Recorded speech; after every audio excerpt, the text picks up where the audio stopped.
Hello there, and welcome to the Stubzcast. Please like, share, and subscribe.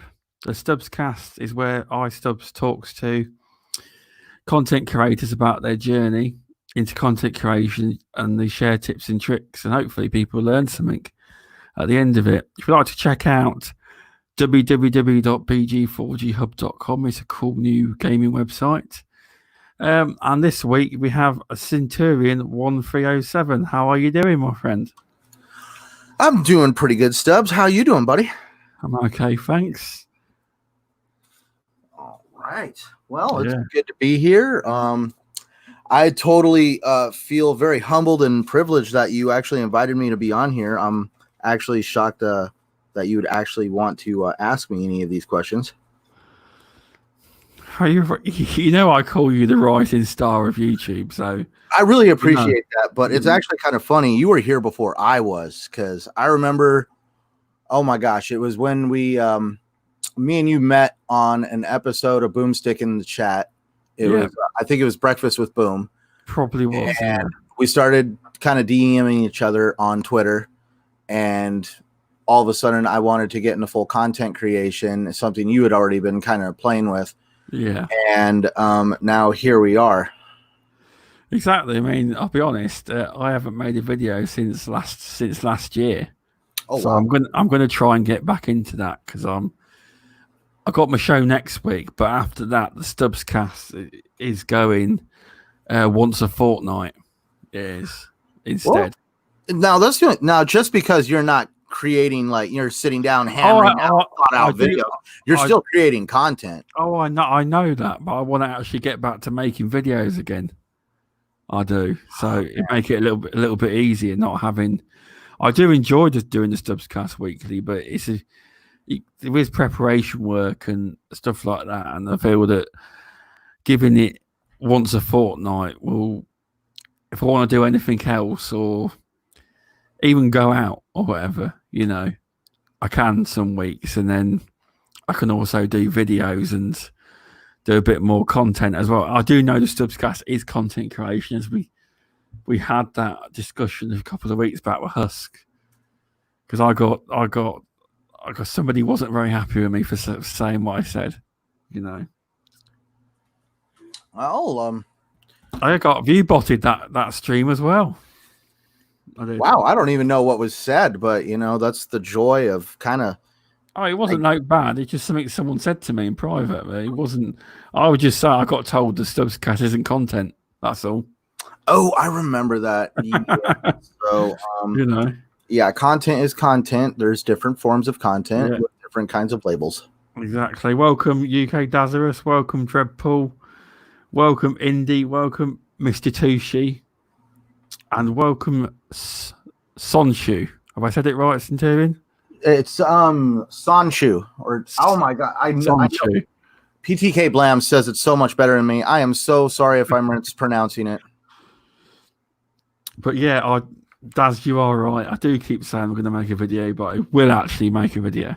Yeah, Sean Su. There we go. Sean Su. I had to have it right in front of me. So, he's the moderator for the Shop podcast, and thanks for being here, by the way, bud. Thanks to everybody for being here. This is awesome. Definitely 7 people. It's quite good. This isn't my normal slot, you see. I didn't know if people would come and turn up because it is in England. It is 10 p.m. at night, you know, on a Sunday night. So I wasn't really sure. I wasn't, but a few people have turned up, which is good. Thanks for stopping by. Right, I'm going to give everyone an introduction to Centurion. Normally, I get the guest to introduce themselves, but I've actually written a piece here. I have. Don't go red, Centurion. I will try not to. Centurion 1307 is a rising star of YouTube who deserves more subscribers and views than he actually gets. He produces amazing high-quality, in-depth videos from gaming reviews to breaking down news and also opinion pieces. His skills don't stop at videos. He is also a content creator for bg4ghub.com, where he writes articles it's good because a lot of YouTubers ain't willing to write articles, and Centurion is willing to. But his skills don't stop there. He's also a podcast panel member of the popular TXR show and the Shop Podcast Weekly. And there we go, Centurion 1307. Have I missed anything? Oh, no, I'm already blushing. No, like I said, humble. I appreciate you going that in depth on me. I guess I kind of just do all this as kind of as I don't want to say hobby, but I guess as a way of kind of like keep my mind on other things, stay out of trouble. I work too much. So when I'm not at work, I'm here at home with my wife. And when she's at work or doing something else, I'm here either playing games or creating content. So being on YouTube has definitely been a little bit of a life changer. That's for sure. I've actually enjoyed interacting with different people from all walks of life, meeting people like Stub, Masked Mayhem, UK Dazarus. It's kind of funny. I'm over here sitting in Arizona in the United States, and when I heard UK Dazarus had a stroke, I mean, that kind of like hit me all the way over here. It's kind of funny how the community works in this whole little gaming community that we have. And even though it's spread across the entire world, it feels like a very close-knit, tight community, and everybody kind of knows each other. Oh no, you're right. I mean, when I got the message saying what happened to Daz, it cut me up, to be honest, because Daz wasn't too. I don't think he was too happy, because a Twitter account appeared on Twitter saying what had happened to Daz, and people at first weren't sure if it really was his wife or someone was playing a joke, but obviously it was his wife, But it cut everyone up. No one's seen it coming, and I'm glad to see he's been making very good progress to get back on the road to recovery. He's doing really well. No, yeah, that's awesome. Like, I've been watching the videos and looking at the DMs and the posts, and it's good to see when somebody recovers from that. This would be the second person I would say that's close to me in a way, in a socializing group, that has actually survived a stroke. And so it's definitely good to see when people can walk away from it. Definitely. He's even walked 1.5 miles to the doctors and 1.5 miles back. So he's definitely doing really well. It's not even been that long since he's done it. So that's definite progress. Definitely. Welcome, Michael Monkey Punch. Right. How did you get into gaming then? Oh my God. When I was a little kid, I could not get enough of gaming. My first actual console was the regular old Nintendo, the big old push cartridge thing where you had to put the cartridge in and push down, sometimes blow inside it just to get it to work. That one was fun. And then I had an interest in gaming. So my grandparents were kind of my main source of gaming. My grandfather was a World War II vet. And my grandmother growing up, she was awesome at the stock market. So basically going to my grandparents' house versus living with my dad. My dad, single parent, trying to just make ends meet sometimes. Going over to my grandparents' house was night and day. So my grandparents got me the Nintendo, but at my dad's house, he knew I had an interest in gaming. So the funny part is he actually got his hands on an original Atari. So I even got to play with stuff like that. So I got to kind of dabble around in some of the earlier gaming along with the current gaming at its time. And then when Nintendo 64 came out, I couldn't get enough of Nintendo 64. I was hooked as soon as I played Ocarina of Time, Majora's Mask. God, there was a number of games on that console that I couldn't get enough of. Perfect Dark, Conker's Bad Fur Day. So definitely great. Went from there to GameCube. I kind of skipped over the PlayStation 1 generation, regrettably. Got into it in PlayStation 2. Started going from there. Also got an original Xbox. Started playing games like Star Wars Knights of the Old Republic, Halo, and kind of Xbox 360 is where I kind of went in head first and pretty much have been trying to game as much as I can since the Xbox 360 era, when I was able to kind of start affording my own game consoles. Yeah, no, that's really good. That is. I mean, were you a big Halo fan when it came to the original Xbox? Is that what got you into getting the original Xbox? Because that's what a lot of people say, that it was the first Halo that got them into it. I would have to say the Halo part was a bonus for me because it was a good way to get friends over, have a great time, play some Halo. But for me, the one game that really hooked me on the original Xbox was Star Wars Knights of the Old Republic.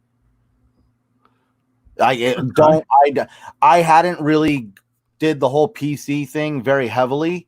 So that was actually my first kind of, I guess, experience in playing a full-blown RPG, and I couldn't get enough of it. I do not know why. Well, that's definitely, if that's what you like, that's what you like, isn't it? You know, right? Because sometimes you don't always know if you're going to like a game, do you? Right. You know, and I believe at the time, Star Wars of the Knights of the Old Republic was exclusive to Xbox. I don't know about PC, but I remember playing other games on PlayStation 2, and I remember looking for it on PlayStation 2 and could never find it. Oh. So that was the whole purpose behind me at least getting it. Okay. That's cool then, definitely. I know, it's like, oh my God, he didn't really do it for Halo. He did it for Star Wars Knights of the Old Republic. Well, it's a good answer because most people just say Halo. I mean, I never actually had an original Xbox. The funny part is I had two of them, not at the same time, but both times it was kind of given to me with a group of games. And I remember both times it had Halo, but the second time around it also had Halo 2. And Halo 2 is definitely where I really got hooked when it came to because Halo 1 for me was all right, but Halo 2, I was like, this is really awesome. The Arbiter really kind of was a cool character to me. I also enjoyed playing a lot of the multiplayer with my friends in Halo 2. And that was kind of like my first exposure kind of playing. Because for me and Nintendo 64, we all remember playing GoldenEye and Perfect Dark and those kind of like multiplayers where you had four little teeny squares and, you know, basically everybody's crowded around. But now you're on these Xboxes, and if you have the know-how at the time and also all the televisions and the lines, you could sit down and actually hook up multiple consoles and play on individual televisions. And this started growing into these things where, you know, you'd go into the living room and there's like 4 televisions on the floor with Xboxes all going. Everybody's sitting around playing their own version of Halo. Some people might even be on, 2 people on one console. So it was definitely a giant get together as soon as Halo 2 came out. Yeah, I mean, I must admit, I've got the Master Chief Collection. I still need to play them all. I'm a bit of a fraud when it comes to that. Oh, I was never into the Halos, but I need to complete them before this Halo Infinite comes out. Definitely. I will definitely say, outside of it being Halo, you're almost seeing, I guess, a little bit of how first-person shooter has evolved. Because that was what made Halo stand out to begin with. Was it was a first-person shooter, and the depth and detail of the game was amazing. And you could kind of see how that has evolved over the years, because when you play the first game, if I'm right, you can't even jump. Like, I mean, like the controls are very limited. And then you get to the second game and they added more controls. And then the third game, you have all these controls. By the 5th game, you're like flying around. Oh, I mean, I'll definitely agree with you because I have no clue. I believe you though. But no, it sounds good. I mean, when you got exclusive, you need to have kind of a niche, and how it goes. I'm going to bring it up. The chat's going to hate me. It's like Gears of War. Definitely back in its heyday, it was groundbreaking. It's not now, but it was. And so was Halo. Halo obviously attracted the masses. It used to be massive, the Halo franchise, didn't it? Base of numbers actually playing it. I even believe they used to hate. I mean, when esports, when it was in its infancy, Halo used to have quite big competitions and everything. You know, I remember when you would turn on Halo, it would let you know how many people were online playing. I remember one time me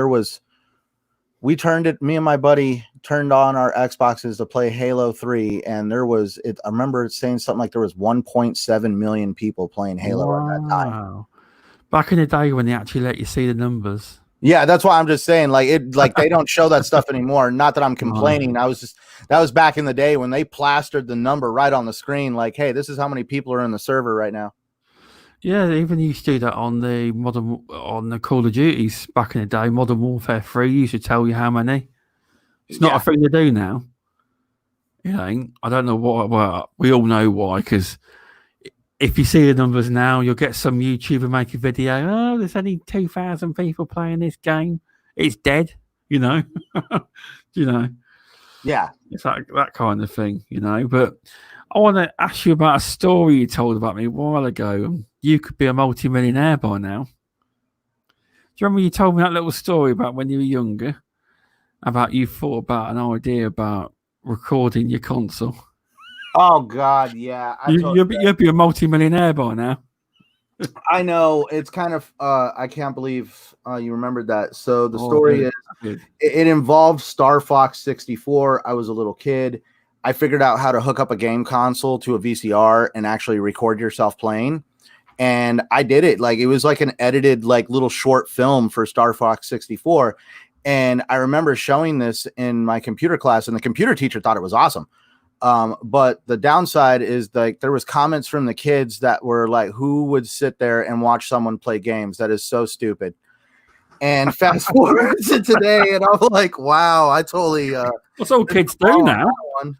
Some kids don't even play games. They watch the game entirely, and then they buy the game, and then a lot of kids, I don't know whether it's different generations, but some of the kids I've heard some people that get gamer parents say that some of their kids watch like 20, 30 hours of a game. So it's all ruined for them. And then they want to then they want to play it. You know, but yeah, you are right. I mean, that comment now, fast forward, every bugger's watching people playing games now. But back then, it wasn't a thing. But you should, had you put that pattern in or something, you could have had it. I know. If only you could write yourself a letter back in the past going like, no, pursue this. Trust me. Exactly. You need the Flash to come and take you back to time to have a word with yourself. So, what made you want to start a YouTube channel? I know you mentioned that it's to get away from the world and all that, but was there any like inspirations behind wanting to do it? Any one you had that was a big influence? Doesn't have to be YouTube. It could be anything, you know, like TV or anything. Oh man. See, this is the kind of question where I want to answer it to the best of my abilities, but also at the same time kind of you know, like I told you earlier, I don't look for people to or look for a shoulder to cry on. I've been around the block a few times. It hasn't been all gumdrops and lollipops my whole entire life. You know, I've won some, I've lost some. But when it comes to content creation, there's a time where you start kind of evaluating the people that you socialize with or the crowds that you normally hang out in. And at that time, nobody had a real interest in games. At least the people I would hang out with, nobody would really talk about games or the gaming community, which was really interesting to me. I mean, I was listening to podcasts for years. You know, hopefully he gets this, but yes, I started listening to Colt Eastwood. And then it grew into me finding the Mooch. And from there, I found Crap Gamer, and I actually enjoyed listening to Mooch and Crap. I remember Mooch and Crap in the morning. This is back in the day when the graphic god J-Dub, the actual J-Dub, in my opinion, you're right, actually was doing the background, you know, the production work for a lot of their stuff. Yeah. And I mean, I will definitely say, was I fooled into thinking that the gaming community was all gumdrops and lollipops themselves? So, because I was totally shocked when I became a content creator, and everybody's like, you start finding out like some of the behind the scenes stuff, and you're like, oh my God, this is crazy. But it's very few and far in between. And what got me into content creation was I was looking kind of like for that direction, a new hobby to kind of center my thoughts.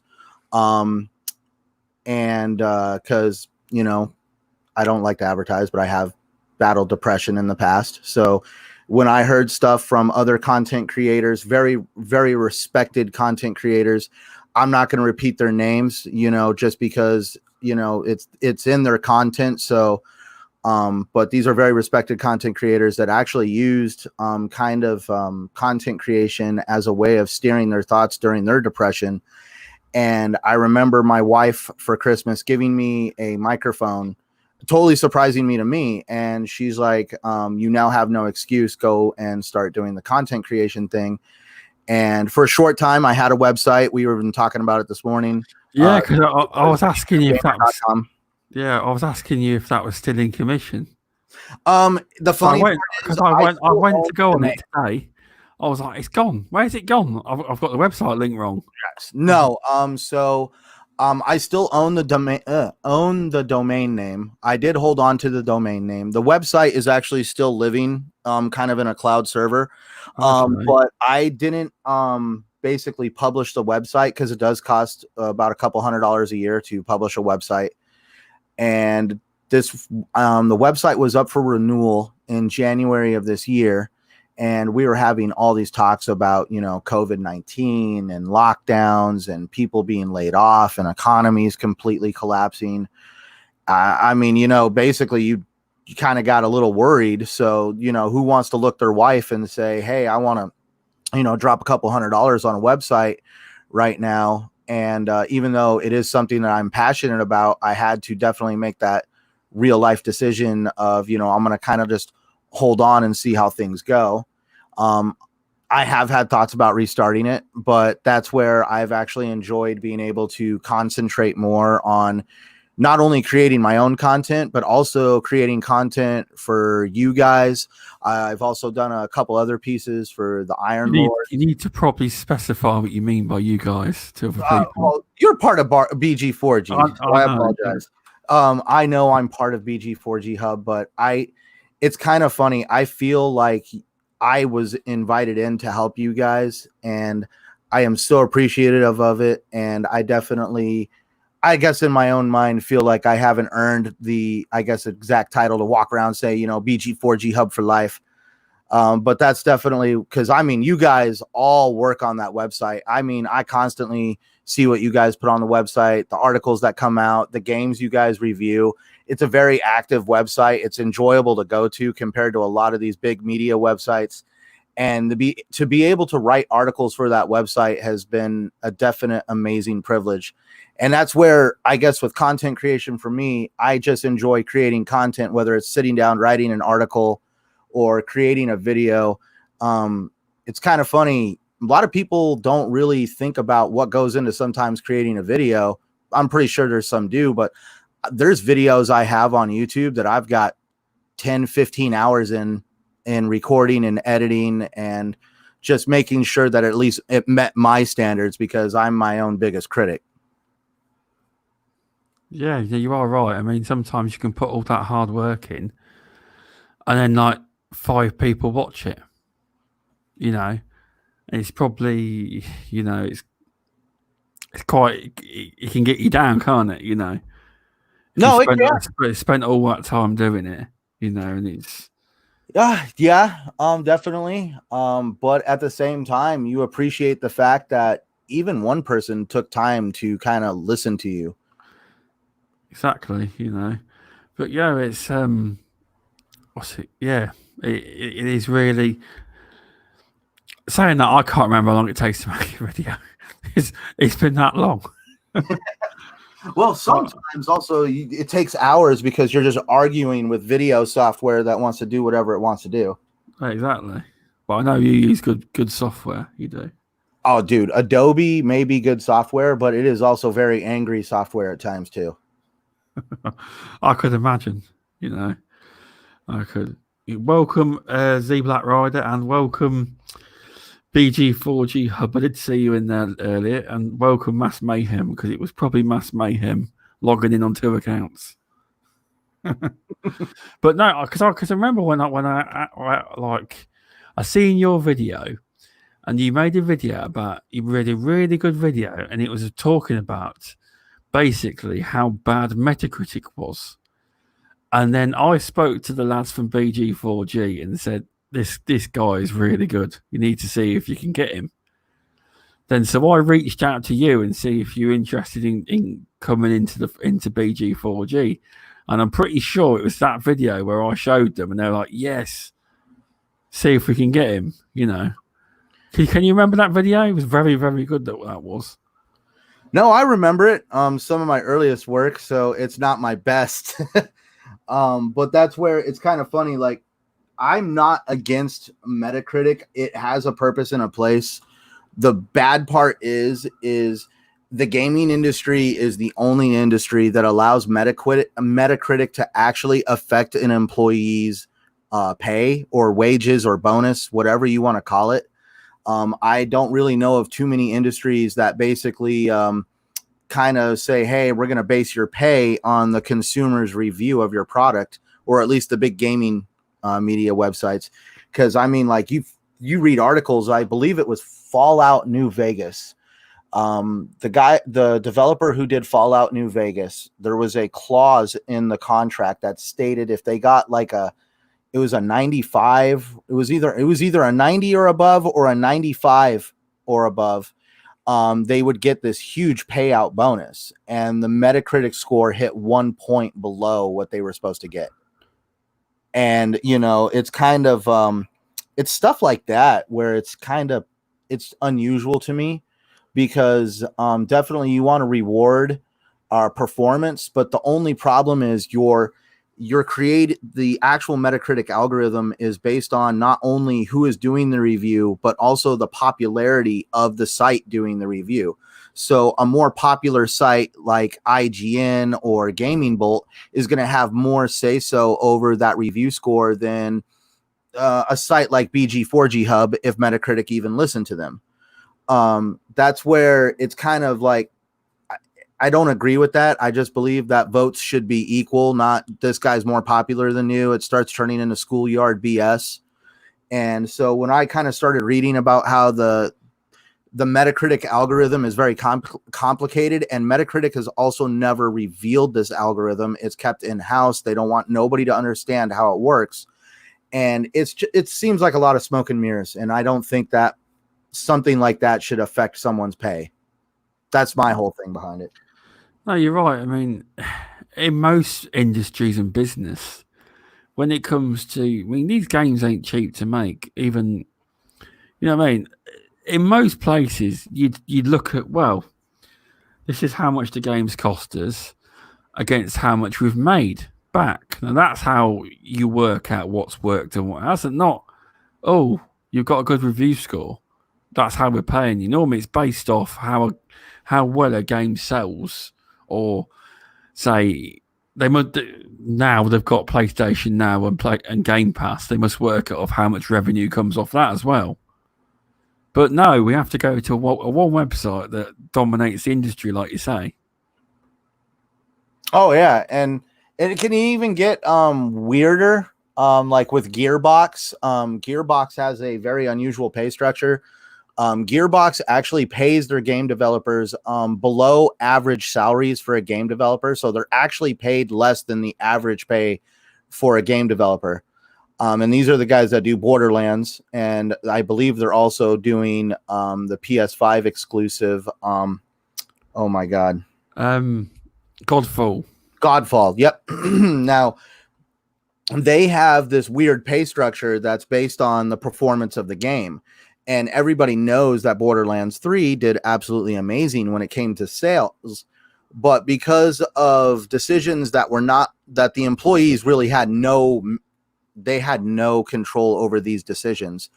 Gearbox hired on more people. And also, I believe they upgraded the graphics engine in the game in the middle of production. And that cost a good penny. And as a result of having more people and putting more money into production, even though that the game sold amazingly well and broke records for the company, the employees actually got little to no bonuses because of the extra money that was put into the game. And this money was put into this game with them having no vote. It's like, I'm kind of confused on how you can do that. Yeah, exactly. I mean, this is my one critique for people. There's people out there defending these like 2K. Oh, these games cost more, but I bet you'll find that out of this Borderlands 3, all the top executives and all the people in the money positions, I bet they got fat bonuses. That's what. See, that's what this $10 extra thing will pay for. It's not the upgraded advertising. Or you'll find if you look at these big companies' earnings calls, the profits are massive. They have no reason to increase the price of games at all. But yeah, I got off that topic. But yeah, it all runs into the same thing. But you on about pay, and that kind of it runs in line, Because regretfully, because you were saying raising the price on gaming. Yeah. We talked about this last night. They are actually getting ready to start charging I guess at least $10 more for the average $69.99 US. See, here's the thing. I looked it up, and that translates to £55 in the UK. Now, we already pay that. This is what a lot of the Americans say that hasn't been an increase in a long time now. In England, the UK, there has been. In the 360 days, games were 40 quid. And then the Xbox One came, and the average, and PS4 obviously, and the average game was from £50 to £55. Now, will they convert this, or will they just charge the British £60 to £65 per game? No one knows if it's going to affect us, but it probably will. Well, that's where it's kind of like a double-edged sword. But then in Canada, they get really stinged. Oh, I know. You got luxury taxes, all that other stuff on top of just base cost of game. Welcome, Vader. Welcome, Better Man. Thanks for stopping by. That's where it's kind of a double-edged sword on the whole situation because, like the cost of everything outside of gaming, we all know inflation affects our homes. It affects the cost of our vehicles, the food we eat. I remember when getting a soda for 50 cents was an everyday thing. Now, if you can find a vending machine that sells you a soda for 50 cents, you're doing pretty good. And I'm talking a name brand soda like Coca-Cola, not like some off-brand offshoot of anything. I'm talking a name brand soda. And I actually know where there's one here in Arizona. It's a privately funded machine, mostly for employees. But anyways, it's kind of hard. Inflation affects everything. So not only does the cost of these games keep going up because they're putting more into them, soon we're going to have ray tracing and all this other stuff that's just going to make these games absolute eye candy. But this requires tech. This requires employees. This requires money. And sadly, these employees live in homes and the cost of living is always going up. So they're always wanting to be paid more. This tech is always costing more.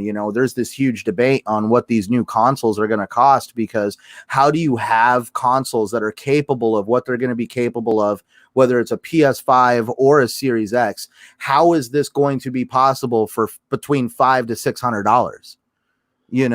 And so even though the thought of a $500 to $600 console for some seems absolutely asinine, because yes, we would rather be paying $200-300, but still, just the thought that you're getting basically what most people pay $2,000 to $3,000 for to build a PC, they're getting this experience for $500 to $600. That's where it's just so confusing on where do you give and take in gaming. How do you make it to where they can continue to pay their employees more and offer more, but not raise the price of gaming? And that's where microtransactions have had a few kind of roles.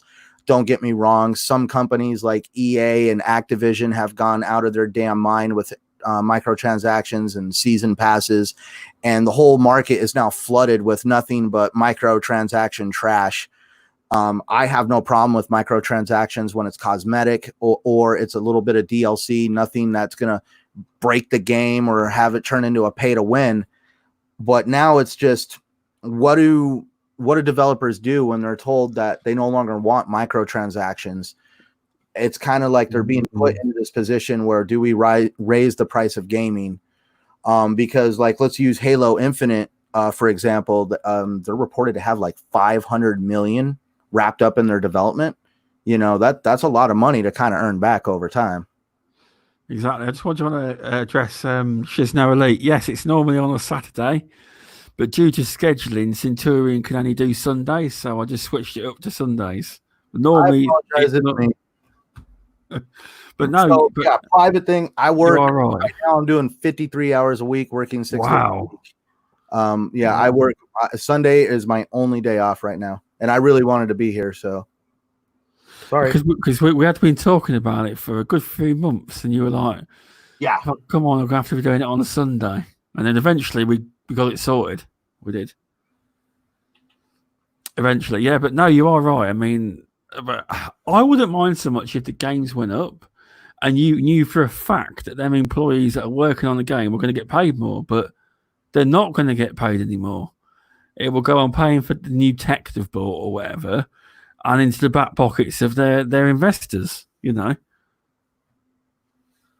Oh, yeah. And as for the consoles, I wouldn't mind it being $500, because if they actually converted it and it was $500, it'd be about 400 quid ish, 420, something like 410 in British pounds. So that wouldn't be too bad, but it won't be that. It'd be $500, £500. It will be the conversion. They won't convert it. It'd just be straight 500. See, I'm more curious on not only price, but how is it going to work? Does Xbox go first and then an hour later PlayStation does it, or vice versa? One goes first and then the other one does it automatically, or does like the other guy wait a week? I still think though, Xbox is going to leave it to the wire. They will try and push PlayStation further and further to try and make them announce it. Now, if they release this rumored Lockhart, I think they might unveil the Lockhart price, but leave the Series X price alone. Maybe. If they release it, because although yes, it's been confirmed, etc., until Xbox actually says it's real and unveil it, they could leave that sitting there for a year or two. You don't have to actually use it, because Windows, Microsoft have actually made and developed Surface tablets and scrapped one of them before, and made it and it never came out. So they can do stuff like that. But we'll just have to see, But I do think Xbox will leave it to the wire and try and be the last to come out with the price. Probably more than likely. It's in their favor too. I know I'm just a small little minnow in the big pond we call YouTube, and I really don't absolutely know anybody. The information I am privy to, at least here in close circles, I guess some of the stuff I've seen is, that PlayStation is behind on production compared to Xbox, like 2 to 1. Yeah, I mean, it could be true, because that's what I guess what it is Microsoft fired up production sooner, and I guess rumor being that they not only bought up all the production, but I guess they just threw around so much money that they basically made it to where a lot of these assembly factories that build these consoles don't want to do anything to kind of like tick off Microsoft. So therefore, a lot of these companies have actually turned Sony down on trying to like hire more people on and trying to get more production going, because they're just saying that all their materials and employee labor is all allocated to helping produce the units for Microsoft. Exactly. Yeah, that is probably what happened, because they need to have the upper edge. They do. I mean, I still believe that even though they've got production up, I still believe when both these consoles come out, there's still going to be limited stock. Because you got to think, they could do Xbox didn't do a global release last time. It released in different countries. Now this time they're claiming they're doing a global release. You see, so that's a lot harder because you've got to produce all them consoles for all them countries all at once. They've got some serious amounts of units. They have. I don't know what you're talking. Well, I don't there's know. also some strict stuff in place now. Forgive me, I just took a drink of something. Just recently, we had to get something from Australia, at least where I work. And this was 2 items that were probably no bigger than hockey pucks. And these things fit conveniently in a small box or bag for just normal mail. Yeah. They had to come from Australia. They spent almost 3 weeks in quarantine in their customs down there. And then it came here and it spent another few weeks in quarantine here. So, I mean, just because these things physically exist still doesn't mean that they're like, oh, you're going to get these things overnight or next week. I mean, literally the way it works in when it comes to stuff leaving one country coming into another is normally there's a waiting period, and it's even bigger now because of all these quarantines. So definitely there's going to be shortages purely on the fact that they're not going to be able to stock these shelves properly. Like, I'm going to be truthful. You actually want one of these consoles? I've got an Xbox One X that I am going to use to trade to get the Series X. But now I'm in my head thinking, is that even going to be possible? Because we all see like GameStop and Best Buy and these other companies, at least here in the United States, when you go into them, they're pretty empty. They're not even stocking these stores. They're letting them run relatively dry. So yeah, that's probably due to the fact that, I don't want to say it, but I don't think they're going to be with you for much longer. Well, GameStop, but Best Buy has actually stabilized themselves. But I was in Best Buy today, and I mean, like, you could hear your echo walking down both the PlayStation and the Xbox sections. I mean, it was nothing but green and blue walls. They're still like in Britain. They're still expensive. Even the second-hand market on consoles is like rocketed. Oh yeah. I mean, I understand what you say about quarantine. They can quarantine. Say Xbox's shipment and PlayStation shipment could actually say they got the stock in. And it could literally, the release day could come, and it could be sat in customs. It could be sat in customs still. Yeah. Hopefully it doesn't happen, because I'd imagine Microsoft would work with various countries to try and ask them what the protocol is, etc. Well, that's kind of like what we deal with at my actual job. Is we constantly get products in from all over the world, whether it's from over in your guys. I actually get products from England. Oh yeah. Good on you. I also get products from all over in the Asian markets, and some of these products come straight to us from these markets.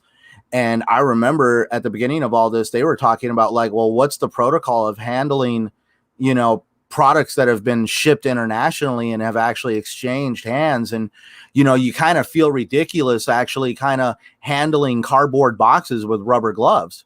The Centurion where we spraying them all down. I haven't done that. The stupidest thing I saw was somebody hosing down French fries with Lysol and then eat them. For God's sake, really? Oh, God, yeah. Oh, that's stupid. That is, But no, it's a crazy world at the minute. But yeah, you are right about. But that escalated that conversation, didn't it? I know, right? It went from me talking about your Metacritic video and we ended up on global transport. And global, yeah.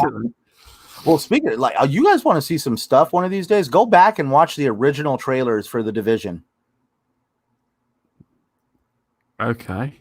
No, I mean like the original trailers for The Division, like the very first game was all about the dollar flu and about how a disease could upset the world economy, and like the whole world economy is constantly hinging on basically on one system or another, and one system can't go out. I mean, it's absolutely eerie when you kind of watch a game, what was supposed to be a game, kind of unfolding in real life.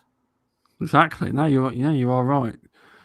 I mean, the way Division 2 is, I mean, I'm not getting into politics, but you could have had that if they didn't get it under control.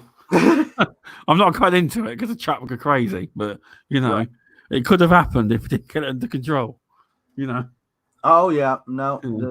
it's kind of crazy though how the division has touched on some very, very touchy things, and it's almost like, because it's all based on Tom Clancy's stories, because Tom Clancy's the Division. We all know he's a Exactly. famous military author, and just the fact that he had these thoughts and ideas, it's kind of sad that people didn't take the time to listen. They would just, rather than kind of try to make sure stuff like this doesn't happen, they kind of just let these events unfold. Exactly. But right, I got a question for you. We'll move on to the next one. We will.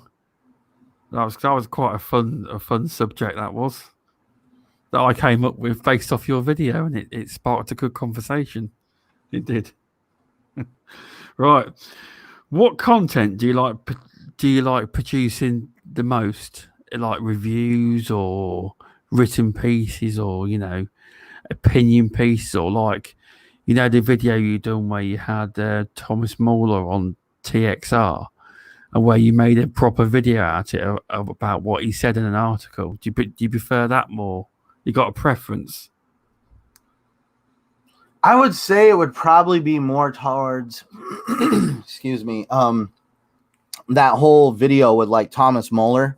Yeah, okay. I like making videos that are aimed towards highlighting one specific game. I am an Xbox guy. I enjoy highlighting Xbox and the ecosystem and the features that it has offered to me that has made me want to be an Xbox player. So I try to kind of release videos along that nature, but for me, it's always about games and being able to just chat about gaming with people. And whether it's sitting down with one of the developers and just hearing about the trials and tribulations that are involved with developing a game and getting it out there. And also just talking with people that get to play these games and to kind of share experiences, if that makes kind of any sense. Yeah, it definitely does. I mean, they seem to be very thorough and in depth when you do them. I know I used to be able to drone on very well. My first ever video I made was, I want to say it was a game review, and it was like, I think it was like a half hour long. I felt so bad. I'm like, nope, never again. Well, you When definitely I go into detail, I try to go into too much detail sometimes. Yeah, I mean, you have to get a fine balance, don't you? But you seem to be doing it well now. Yes. It's not something I've tried to do that kind of video yet. But I will get back. Like, it's hard with game reviews because you want to show everybody everything that you had fun doing in that game. Yeah. But at that point, you'd be ruining the game, creating spoilers, and you don't want to create something that's like a marathon to watch.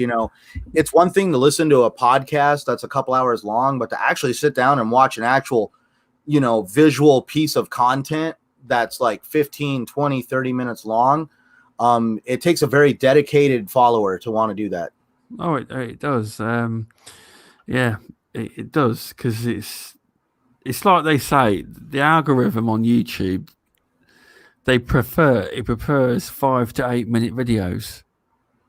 Plus, a lot of people say that to do half an hour videos, you need to be have quite a bigger following. But there are dedicated people who watch videos that are longer than half an hour. It depends how engaging you are.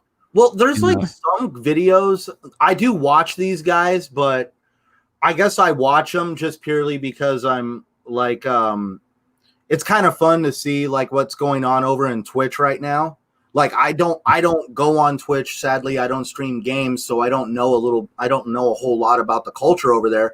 So I watch some of these channels that kind of do the news about what goes on over there, and some of them. Drama alert! You're on about drama alert. Yeah. Oh, right, okay. And so some of these videos are 15, 20 minutes long, and a lot of them are just where you're literally sitting there watching them read the articles for you.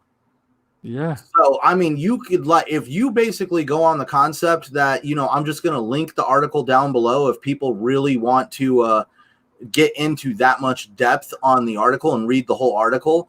But I mean, there was a couple videos where they read the whole article and like commentated it the whole time, top to bottom. So it was just like there was no point in reading the article at that point. Well, no, you're right. I mean, some people thrive off it. I mean, Twitch is a fiery place at the minute. Well, it always has been, really. Oh yeah, it's very controversial at the minute as well. Ninja said sorry to that big streamer girl that can do whatever she likes. Because he like said to her, they were having an argument on Twitter. I don't know if it was real, and he said to her, "Haven't you got no more cats to be throwing about?" Oh, and he actually rang up and apologised to her properly. So I didn't really mean to say that, because she's apologised recently, saying, "Oh, that's in my past. I don't do that stuff anymore." It's in your past, but oh my God, didn't she recently do that? That's the only thing. No, it's a while back. That was. It was okay. At least it's that, because I love it. Like, it's in my past. I was like, wasn't that just recent? Yeah, I know. I mean, it wasn't probably a year ago or so. It was something like that. It was. I want to tell you right now, that's a dude. You want to? I don't know if you guys got Netflix and stuff, but yeah, there's a show. You want to talk about what happens when you screw with animals in any way, shape, or form? I have not watched this. I have only heard about it, but I guess it's a movie on Netflix called "Don't Fuck with Cats." Okay, well, I might have to watch that then. Apparently, this whole movie is about how somebody went on a form of social media. I don't know if it was YouTube or Facebook or what, and they actually, I believe, were torturing a cat on this video. Oh goodness! And like a whole, I mean, like group of people, like a large group of people came together and did all the detective work on how to find this individual to make sure that they were like arrested or for whatever. Like, I mean, like literally, and it's all based on a true story. And I was completely shocked when I heard about this. No, so that's why you want to definitely tick some people off real quick, mess with animals on the internet. Oh, definitely right. So what kind of, you touched on it earlier, you use Adobe. What kind of equipment, microphone, software do you use to make videos or podcast? Okay, when I first started, I was building videos using Windows Movie Maker, which was literally hidden in the background on this old laptop that I had. It was a decent laptop at the time when it was first made, but a year or two ago when I first started, it was not up to the task. So I did have a lot of quality issues. I was stuck at 1080p. Now the microphone is still the same microphone my wife got me. It is a Blue Snowball. I've actually had a lot of success with it. I've had some people say that there's better microphones, but I guess the sentimental value behind this one, for me, it's kind of like the minute I move on to a different microphone, it's probably going to sit right here as like a trophy on my computer desk, because that was the microphone my wife gave me to give me a kick in the ass to do this. Which color is it? It's black. Now, we have the same microphone. Right on. Now, thanks to Dealer, you see, I actually did get a lot of input from Dealer. I was lucky enough to meet him. I've never physically met him. I have met him on Xbox and obviously also through podcasting. Yeah. But he also kind of really got me some pointers. Like we found a microphone stand for this thing, so that way I didn't have it like sitting on the desk and getting like he showed me all sorts of stuff, like getting vibrations from the computer and stuff like that. So I need a shock mount for the microphone. I haven't got any of that. I've just got the basic. It's obviously on a little stand. Yeah, I've got the pot. I've got the pot filter, but I've got no shocks. I've got no shockster for boom arm or anything. Yeah, mine is actually on the boom arm connected to something that's not even connected to the desk. So that way I don't have to worry about any kind of microphone volume. Thanks for stopping by, Husk. Cheers. Now, the computer situation with my laptop, I started playing around with Adobe. And my laptop could not handle that. Adobe is a very, I believe it said a GPU intensive software. And I mean, like, dude, this thing would crash my laptop. If I put anything in that Adobe suite that was 4K, the computer would completely fall on its face. So I was stuck at 1080p no matter what. And that's where Dealer Gaming again sat down with me one night. We discussed kind of like what would be a budget for me and what I'd be using it for. And he actually helped me pick out a computer that has a decent GPU in it and enough RAM to basically push 4K content. And he has been guiding me, and I am very, very grateful for all the input and direction that Dealer Gaming has given me for over a year. I know he can come off as very quiet sometimes, especially on social media. But when he does actually get the time, because he's a very busy dude, regardless of being on YouTube. I know he's very busy. He is hard to get hold of, and he does say to me, if I don't reply to you, I'm not ignoring you, but I will get back to you. It's not that I'm ignoring you, you know. And so it's nice that he has taken as much time as he has. I mean, sometimes hours. It was like there was one night we were on headset for like 4 or 5 hours sitting here on the computer, and he was showing me all the ins and outs of Adobe Premiere Pro, how to set up my output so that way I would get 4K 60 frames a second. Just showing me all sorts of stuff that, yes, I could have figured out on my own, but I mean, he totally streamlined the process.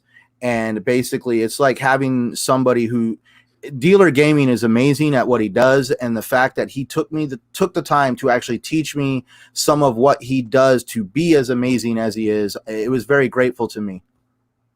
That's really good, that is, because I know that Dealer rates you, because I'm not being nasty.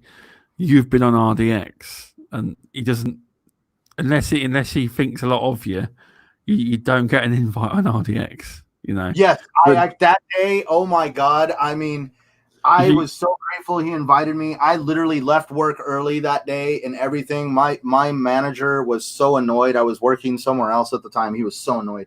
What's that? And I literally battled traffic on the way.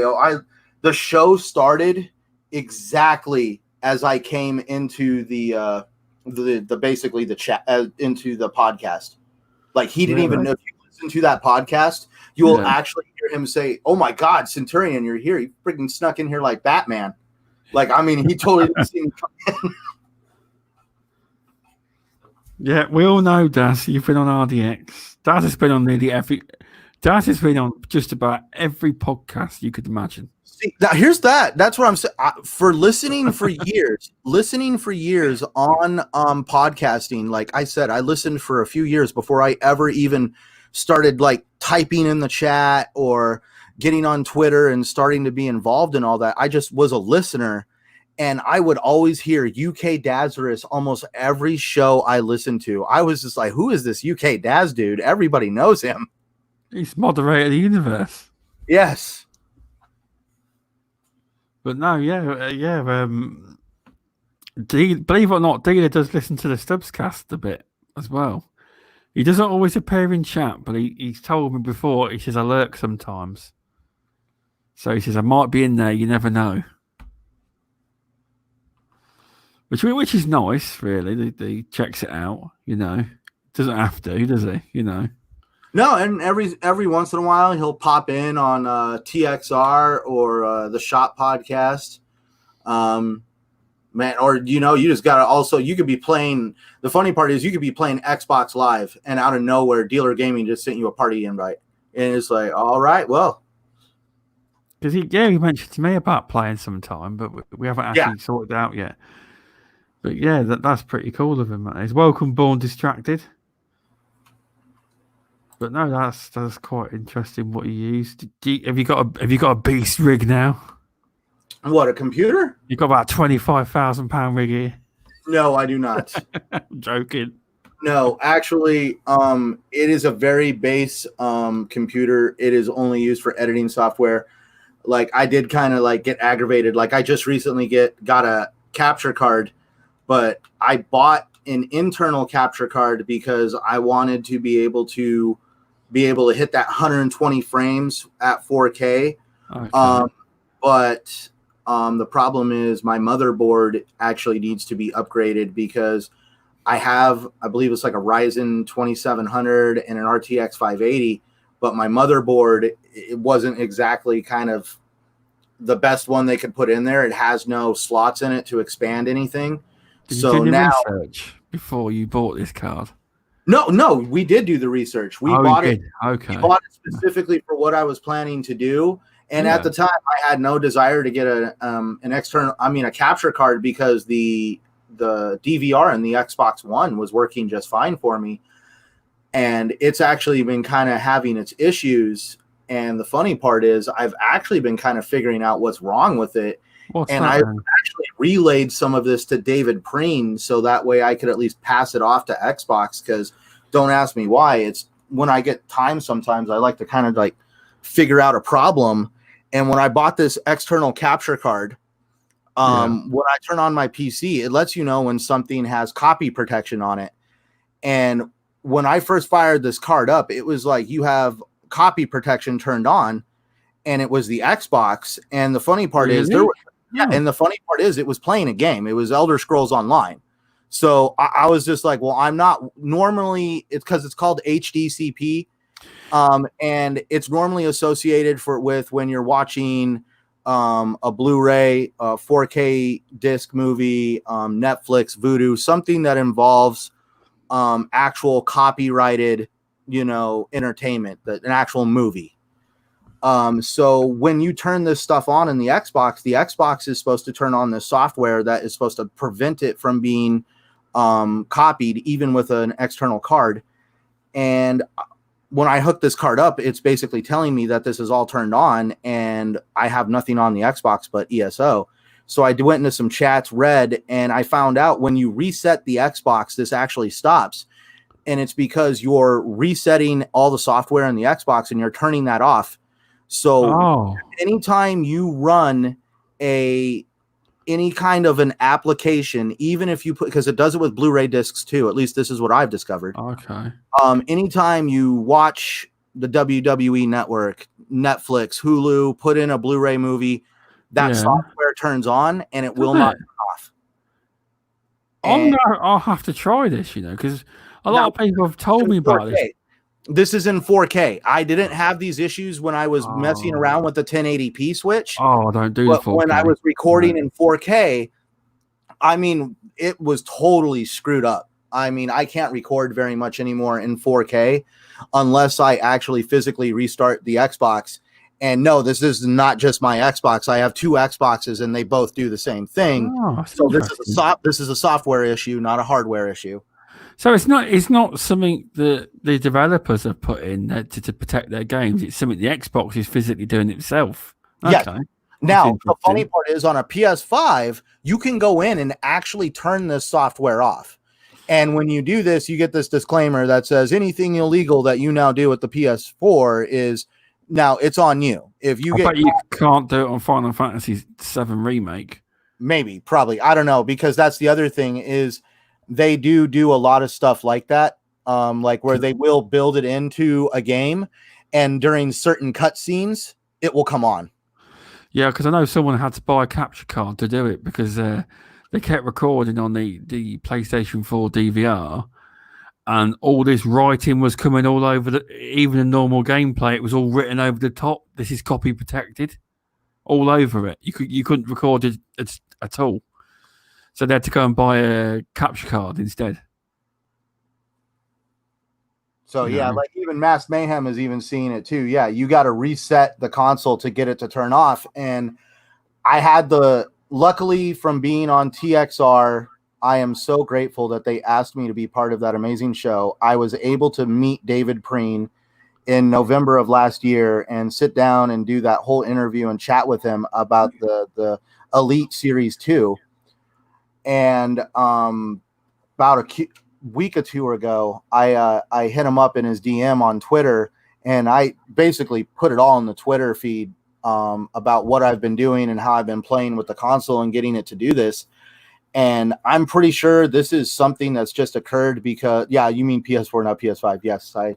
He's actually a beta tester. He didn't want to. He's just let it slip. He's got a PS5.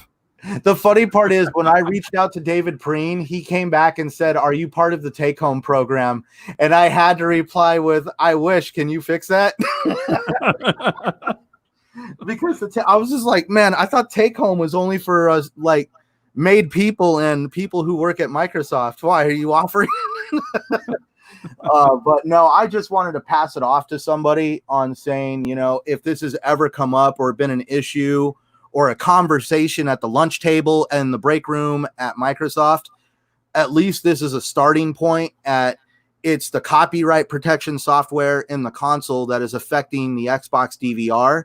And if you can get it to where the console knows when you turn these applications off, that it can turn the software off, I think it will basically get rid of a lot of problems. I'll have to try that. I've never had any problems with the recordings yet, so I'll have to see I'll tell you what, Netflix is on at the minute upstairs, so I will try and record something. But I bet you don't notice until you put the card into your PC to check the footage, do you? No, I don't know. Now I do keep, I just did that. I do keep a USB stick hooked into my Xbox for moments when I need to record something very quickly now. But the vast majority of it is now through an external capture card.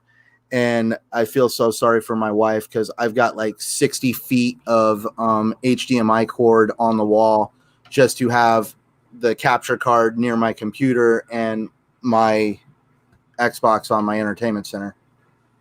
That's a lot of cable, that. Well, it's 30 feet one direction, and it's got to go both ways. Wow.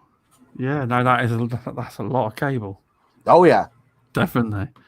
I didn't even know you could buy it that long. Obviously, you can.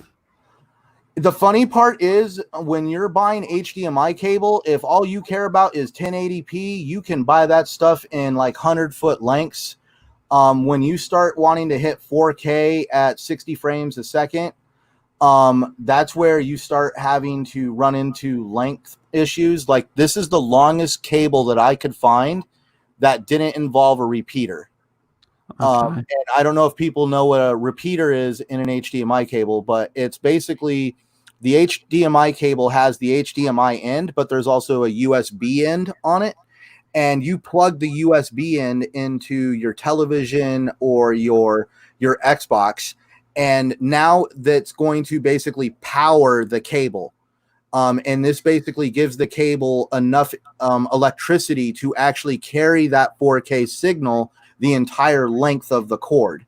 And at 30 feet, that was at least the longest I could find before you needed to actually do that. And to just point out, this cable is about 2/3 the thickness of my pinky. This thing's like a garden hose on my wall. You're going to set Daz up in chat. Oh, boy. Wow. Yeah. Oh, okay. But no, Mass Mayhem's right what he said here. I don't have an external capture card. What I meant was I use a USB stick to record it on my Xbox. Because if you got a USB 3.0, you can record up to an hour at a time. If you watch a movie on your console and try to switch over to 4K recording, at least for me, if it records at all, it will say that it recorded like a minute or two, and then when you put the stick in, you'll find out that it recorded only 8 seconds. Like, I mean, it's all jacked up. Oh, okay. Welcome, Starbuck United. How you doing? Oh my God, Daz, are you serious? I told you, didn't I? You said the wrong thing.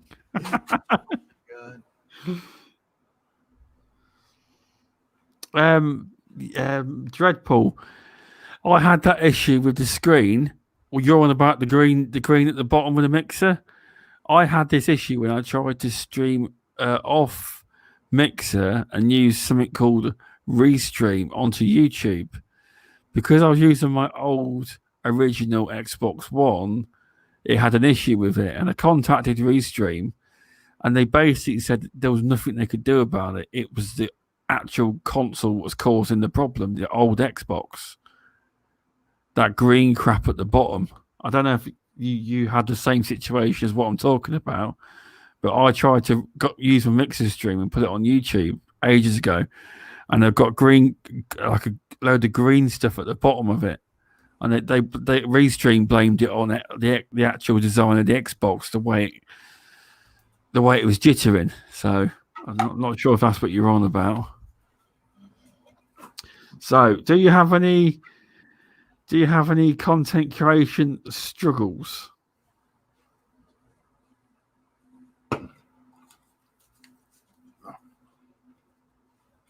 I'm sorry, can you still hear me? Yeah, I can hear you. Okay, sorry, my microphone messed up for a second. That's all right. Do you have any struggles with content creation? That's a popular one, that is. Struggles. Yeah. Finding something that seems good in your own head that you feel that people would want to tune into. Because, I mean, there's so many ideas that float around in my head. But then you have that whole thing of, oh my God, I don't want people to tune into a video that's like watching paint dry. So for a record, that works actually. Supersonic Station does it regular. I have actually seen the videos about people actually posting stuff about watching paint dry. He does do it, no joke. Oh, I know. I've also seen people do videos on watching people lay drywall. It's really? Oh, okay. I guess there's actually a number of videos you can watch that are kind of like along those lines. Exactly. But sorry to put in. I just thought I'd just mention it. It's quite funny. You want to know the big thing I spend a lot of time on, and it's probably the stupidest thing in the world. Okay. It's probably trying to find the proper music that belongs in the back of a video, because, I understand the idea of copywriting music, but music is also one of the biggest things that can get you in trouble on YouTube. So you have to pay so much attention to what music you're using and where it's coming from. But at the same time, you want the music to kind of be towards what you want the video to sound like, or at least what you want in the background. But you also want it to pertain to what's going on. Like, let's if you're doing a video on a horror movie, you don't want to have some bright and cheery music playing in the background. You want to have something that is kind of around the lines of, kind of a horror movie. And, you got to be careful on where you get some of this stuff, because if you grab something that's copy protected or has royalties on it or any of that stuff, it can get you in trouble real quick. Yeah, definitely. That's the thing. I mean, a lot of games developers ain't bothered about you putting videos up. It's normally 99% of the time it's the music that gets you into trouble. Yes. And now Twitch is starting to experience that now as well. And Twitter. Oh yeah. It's going to be on every site. No site's going to be safe. I just recently got an email from Twitter. I went to log on to Twitter one day. This was about a week or two ago. And it's like, your account has been suspended. And I'm just kind of like confused. I'm like, my account has been suspended and you have to log in. And I log in and it's like, you violated terms of service and we're going to send you an email on explaining this. Well, I never got this email. I still have no idea why they temporarily suspended my account. I didn't even know it was suspended. I went to turn it on and I had to log in and basically get a slap on the hand and was told not to do that again. And I still don't know what I did. Now, the funny part is that day there was a PlayStation event, and I know, like, I'm not trying to dig on PlayStation, but this is just the way it works. It's politics. Generally on days like that, PlayStation starts purging social media of negative stuff by copyright striking people. So they did that with Spider-Man. They've done it with a few other games. And I'm pretty sure they're probably kind of clipping me for when I got my PlayStation hacked. I did a graphic that said PlayStation is your info safe. And I mean, it was done up on the PlayStation background. It had the PlayStation. I mean, I did the PlayStation logo pretty well, in my opinion. And I even made the bottom slogan look just like the logo. And it was like a gag for me because I had just been hacked. And the funny part is the same individual tried to hack my Xbox, and he got cut off by Microsoft real quick. But, I had to get on the phone with PlayStation for a half hour, 45 minutes, and basically try to prove that the account that I was claiming was mine. And even though I had all this relevant information, I still had to give this guy a receipt number from something that I had bought like a few weeks ago when I had access to the account. Yeah, because you made a video on that one, didn't you? I remember that one. I actually remember the whole story because I'd watched it quite a few times. Yeah, two-step verification. It was interesting that the differences between Xbox support and security and PlayStation's support and security. Yeah, considering what raised the flag at Microsoft was that an IP address, because Microsoft was also very forthcoming on the information in the email that I got from them, that what made them lock my account, because my phone got a text message saying that the account had been locked, was because that my account here in the United States that was created in the United States was just pinged by an IP address from Saudi Arabia. And because of that, they locked my account. Well, you would have think that would flag anyway, No, yeah, exactly. But that's where it didn't happen with PlayStation. No, they've got no idea why. Sorry about that, sir. That was their answer, wasn't it? I didn't even get an apology. It was just more like, hey, I'm glad we were able to fix this problem for you. And it's like, you're just doing your job. Exactly. Like at the end of the day, they're trying to make it like they did you a favor, and it's just like, no, I'm getting my stuff back. You should, if you want to do me a favor, can you find out who did this and kind of teach them a lesson? Yeah, they won't do that. But no, yeah. So you were saying about music's the biggest one. Yes, I don't know why I'm weird. If you can't tell by a lot of the background music I use, I like a lot of electronic and dubstep style music, but it's that whole thing. Like, I want to find a piece of music that is appropriate for the video, but also at the same time, I don't need something like downright aggressive that's just going to totally wash out anything I'm trying to say just because it's too aggressive. Yeah, no, you're right. I mean, that is one of the biggest things for videos. I mean, it obviously depends what your video is, but the right music can make the video a hell of a lot better. And I know YouTube puts music on YouTube that is very, very easy to deal with. I have used some of it here and there, but a lot of times I find the YouTube music library to be elevator music, and I am sorry for saying that. You want to go to bensound.com. That's quite good. Yeah, or oh my gosh, Epidemic Sound. See, I watched your video. Now, is some of their stuff free or is it all paid? Now, here's, as far as I know, it's all a subscription service. Oh, see, so that's where it's a paid subscription service. Now, there's other ones where they make you pay per song. But all right, I'm not trying to knock anybody for their musical talents, but if you got a YouTube content creator coming on there wanting to buy songs, these aren't Fortune 500 companies that have huge bank accounts. Because I mean, like, literally, I've seen songs on there that go for hundreds of dollars just to have the licensing to put them in anything. Well, I watched your video the other day about them, and apparently, even if you were to cancel your subscription, it notes the dates that you had them and the videos they're in, so you won't ever get striked for them. But Yes. they actually own the songs. They have a full licenses, so you can't ever run into trouble. You can't. That's if you can afford Epidemic. $15 a month, isn't it? And it's $15 a month. I have played around with their library. They do have a lot of good music. I know a few people that do use them.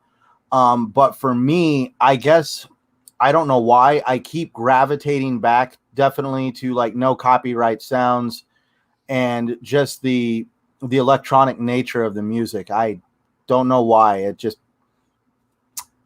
I hope other people appreciate it. I'm kind of curious on what other people think of it. How about that?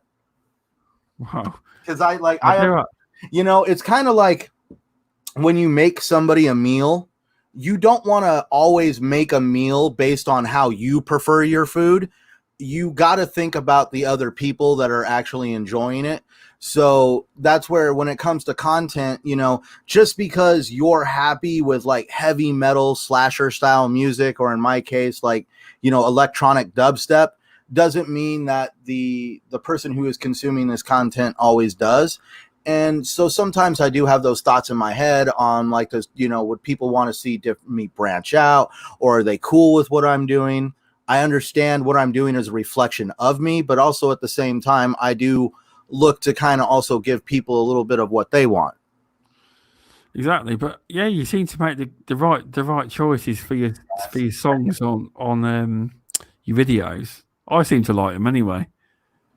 But once I picked a song on bensound.com, and Indy will probably remind me of this, and it was I like this music, and I thought to myself, I like this, but I've heard it somewhere else before.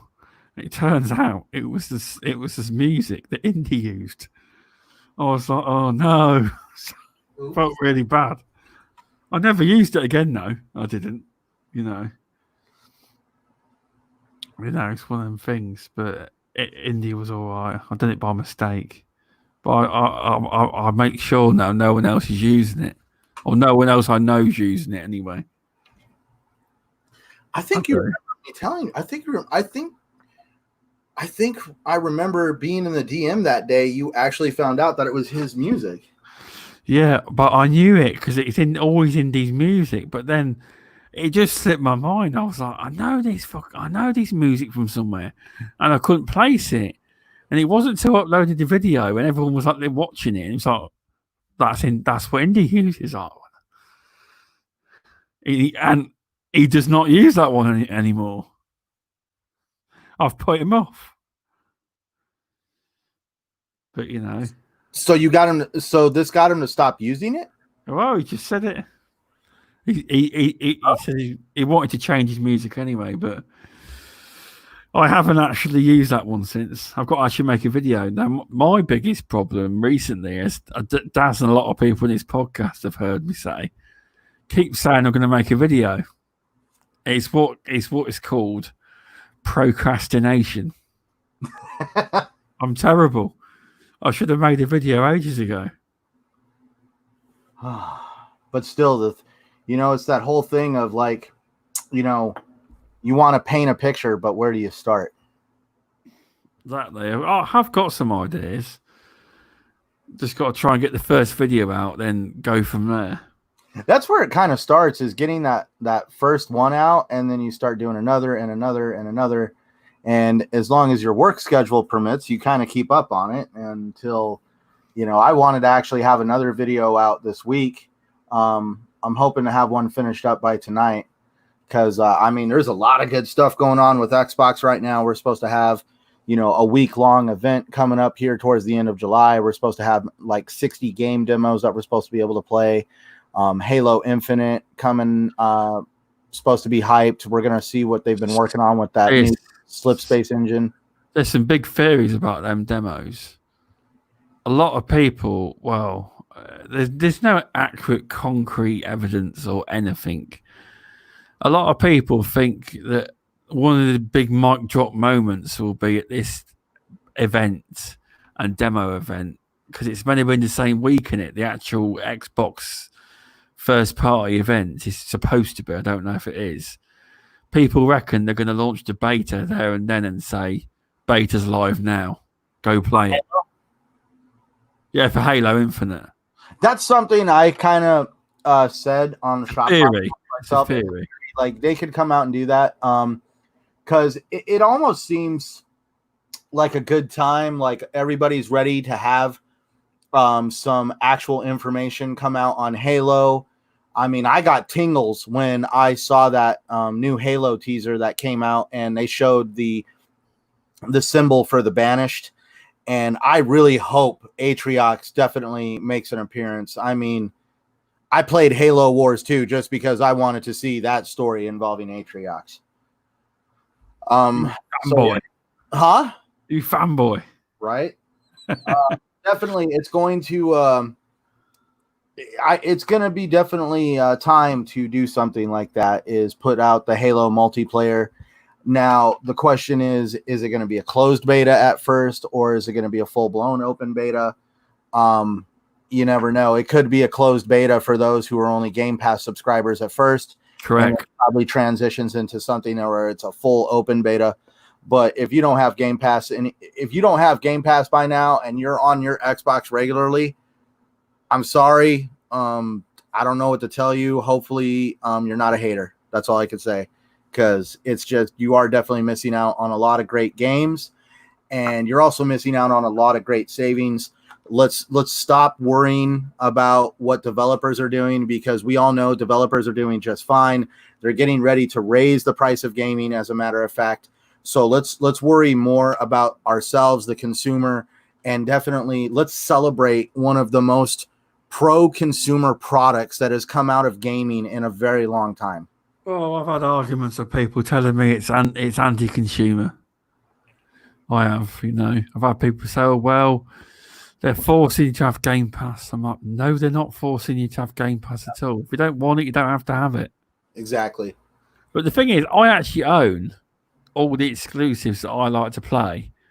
Even though I've got Game Pass, I own all of the Halos. So, and you may laugh. I haven't completed all the Halos, but I have actually played Halo multiplayer. It's quite good.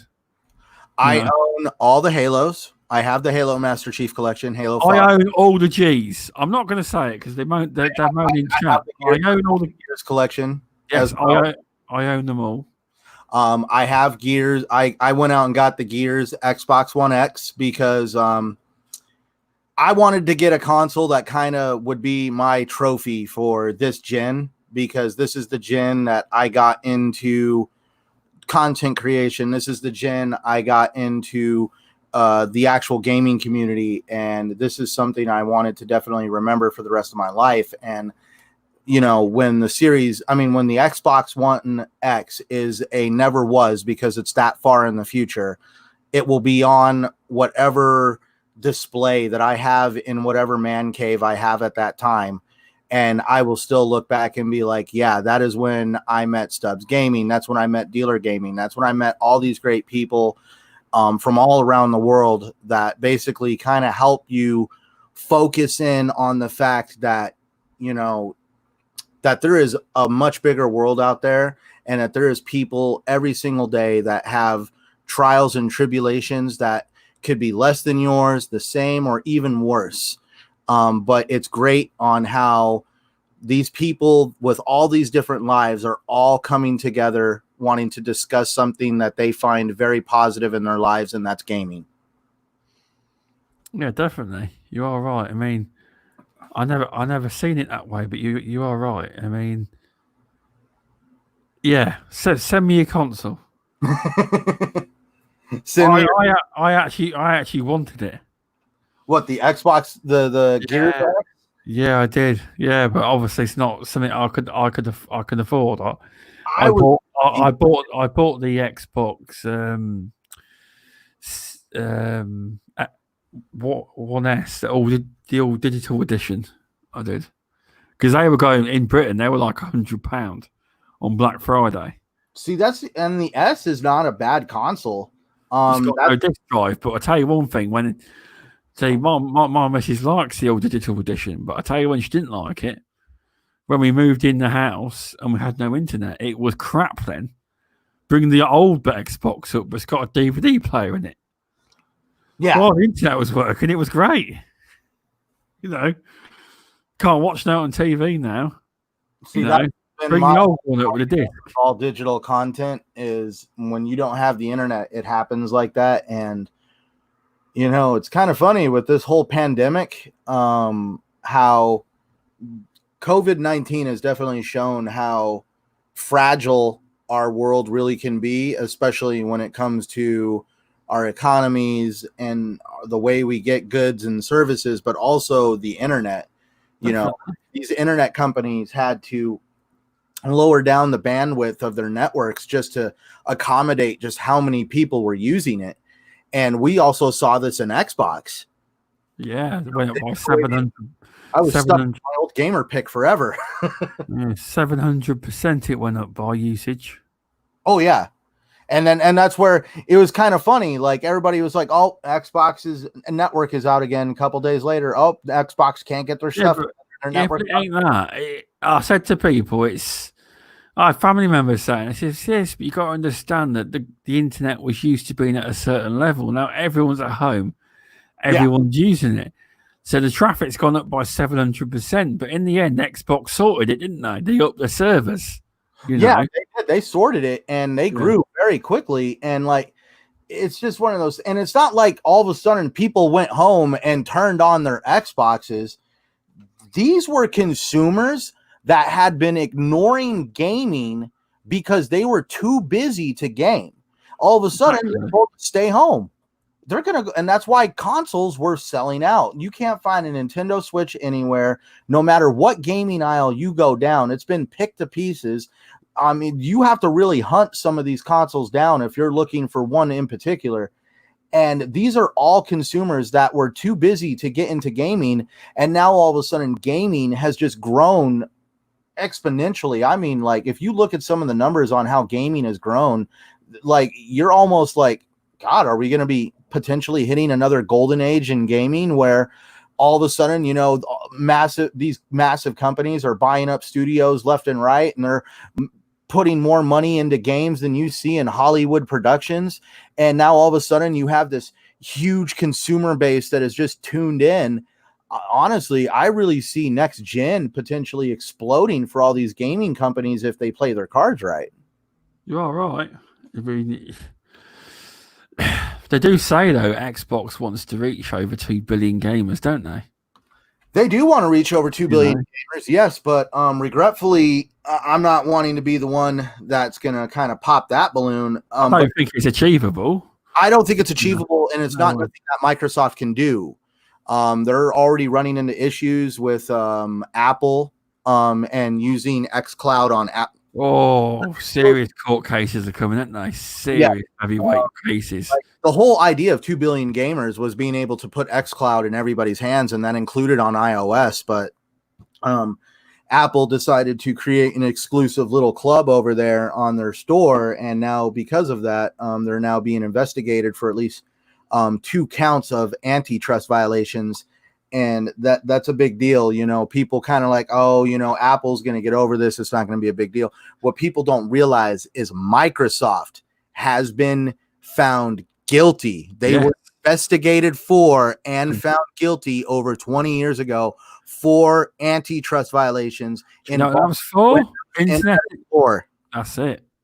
And that was because it was locking a piece of software into a platform that was worldwide and locking other software out of that platform, basically controlling your competition.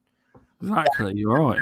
That is okay if you're not a global conglomerate, but the problem is Apple is now grown so big, they are a global conglomerate. And at this point, they are now teetering on creating a monopoly, and especially with everything in the world right now, people demanding equality. Exactly. A lot of companies have been screwed over by Apple because they're because they're basically like, oh, you can't follow our rules over here. But Apple has put in special clauses into their rules for companies like Amazon because they want to appease another company that has more money than them or whatever. I don't know, but it basically started showing favoritism, and it kind of rubbed a lot of people the wrong way. And Exactly. Ask the question. Microsoft, Spotify, a number of music services, and other companies have all been kind of getting together. And sadly, I'm going to say right now, in the next year or two, there's probably going to be some major changes to the Apple Store. Oh, definitely. It's like a question. Why is only Halo Master Chief Collection in xCloud, yet Netflix is allowed to operate like normal? Same kind of thing. Movies, and obviously you got games. It's the same kind of. It's all on. It's not like Apple are hosting it. So it's Xbox hosting it. You know. Now, to kind of to explain it, it has to do with how the money exchange hands. So when you go to Netflix, let's just say, I think Netflix is what now? What, $10 a month? Yeah, well, depends which package. But 10. It's £8. £8 here, so yeah, $10. So $10 a month. Amazon Prime out here is like $13 a month. So you have all these subscription services. You go on to the websites for these services and you sign up for them and give them your card information, and they charge you a fee every month.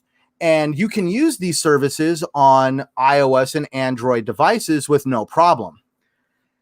Now, let's look at something like Microsoft's xCloud or Spotify, because I want to kind of help. This isn't just an Xbox issue. This is also a music issue. These services, Xbox and Spotify, you go on and buy music or games, and they're in your digital libraries. You would think by being able to log on to these digital libraries, either through an Android or iOS device, you should be able to get into your library. But that is where, in the rules of the Apple Store, Apple must be able to collect 30% of all purchases off the store. And now here's where it gets shady. Keep in mind, Netflix, Amazon, and a couple other services work with no problems. But in terms like Spotify and Xbox, they want 30% for every game and piece of music you have ever bought to have access to them. That's ridiculous. Because you have not bought them on their store, they will not work. So if you go on Microsoft's account and buy the Halo Master Chief Collection, you can play, well, not even Halo, we'll say Bleeding Edge. You go buy Bleeding Edge, and you can play. We all know it's on Game Pass, but we're just using it as an example. Because you bought it on Microsoft on your Xbox, it will not work on Apple's systems because they didn't get their 30%. Well, that's the big problem for these companies is you can't tell one company it's okay because Amazon allows you to buy books digitally, movies digitally, games digitally, and they all work on the iOS device, and they never had to put in this 30% because they went in and made a special rule in their rules for companies like Amazon, and they add to this list every now and then for companies that they want to treat special. And the all other companies are kind of on this list of rules of we take 30% of everything you do, and if you don't give us that 30%, whatever it is not going to work. And there was like an email company that tried to get around this, and like they started a big stink about it. I mean, like, so basically it's Apple getting greedy. Sorry, not trying to ramble on. Yeah, no, it's a big complicated issue. It is. This will take years. This will to sort out. It's not overnight because it took years to sort out Microsoft having a monopoly. Yes, and that's why I don't want people to think I'm saying Apple is evil. I'm just saying that when you have a platform as big as Apple and the Apple Store, and you have things like Apple iTunes, Apple Movies, Apple Games, Apple this, Apple that, you are basically gearing the entire store towards making revenue for Apple, and you're basically cutting out all your competition. Well, here in the United States, at least, it's a free market society kind of thing, and you can't create systems that basically hold one company down and try to promote another. That's where you start creating a monopoly, and it's definitely a lot of politics at that point. Oh, definitely. You're definitely right. You are. Do you have any? Here's another question. Do you have any future plans for what you want to do in the future, your channel, or anything of that nature? Oh my God, future plans. Kind of keep doing what I'm doing. Kind of get the channel bigger, grow it bigger. I always got new ideas kind of going in my head on, some different directions I would always go. I'm always trying to think of something new.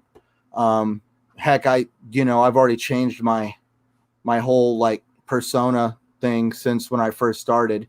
Because you remember the first logo I had, the whole knight in shining armor kind of deal. Yeah, I remember that. I do, yeah. But now it's more like I wanted it to definitely represent. I didn't want it to represent the fantasy side or like, the imaginary side. I wanted it to represent more of me. And, just, I guess it's kind of like that whole thing of, God, I'm pretty sure people stare at my logo now. And just that whole idea of, I'm a gamer and I hide behind a mask because I'm not trying to become famous. I just want to be able to enjoy gaming with everybody and just spread the word of how amazing gaming is, no matter what platform you play on.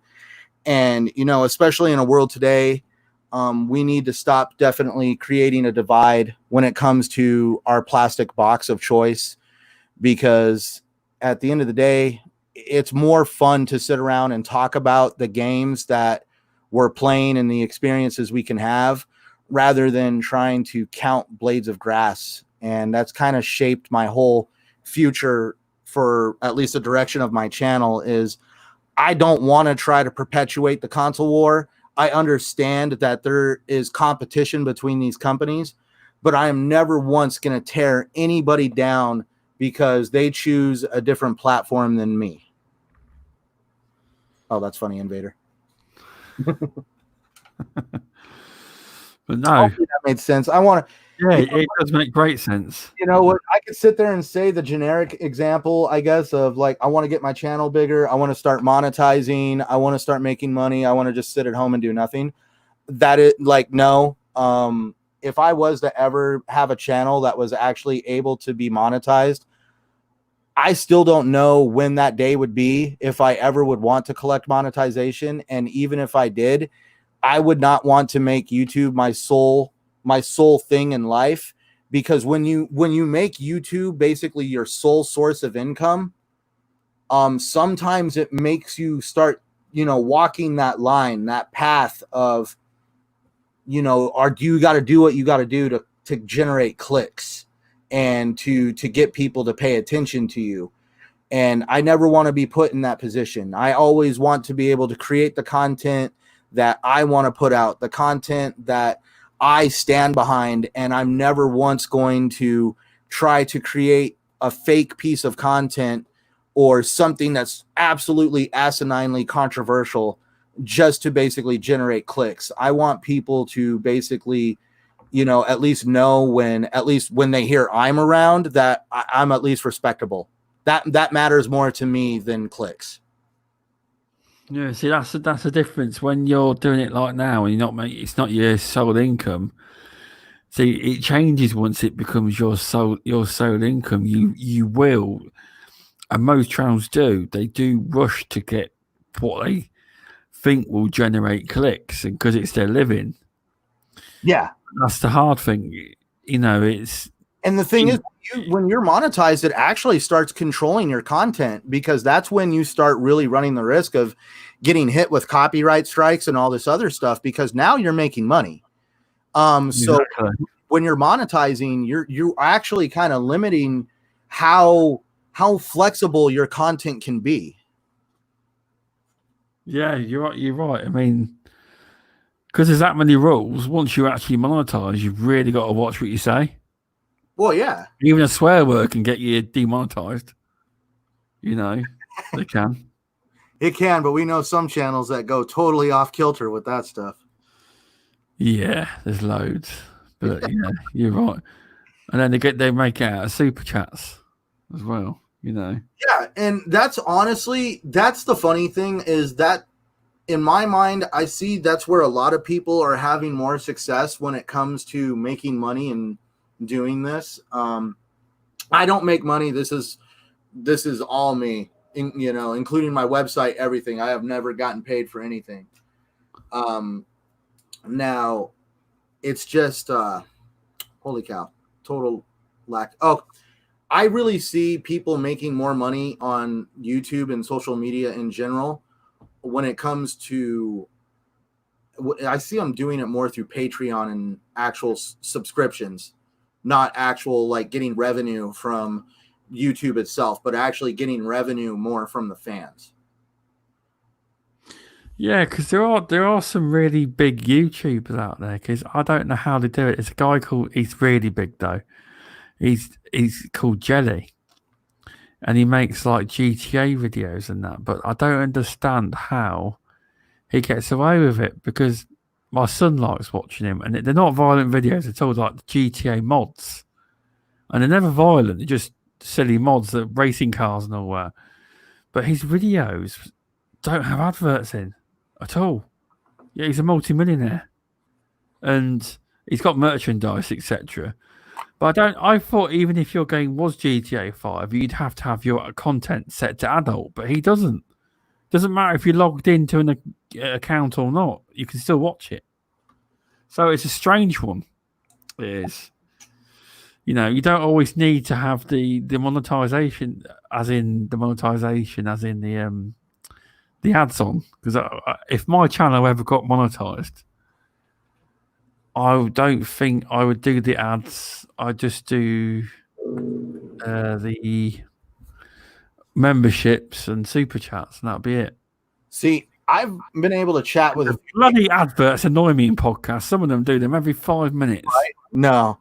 And I know some people that have very successful YouTube channels, they will go unnamed. But they have told me about, you're allowed to get monetization, I believe, after like 1,000 subscribers or something like that. 1,000 subscribers and 4,000 hours of watch time.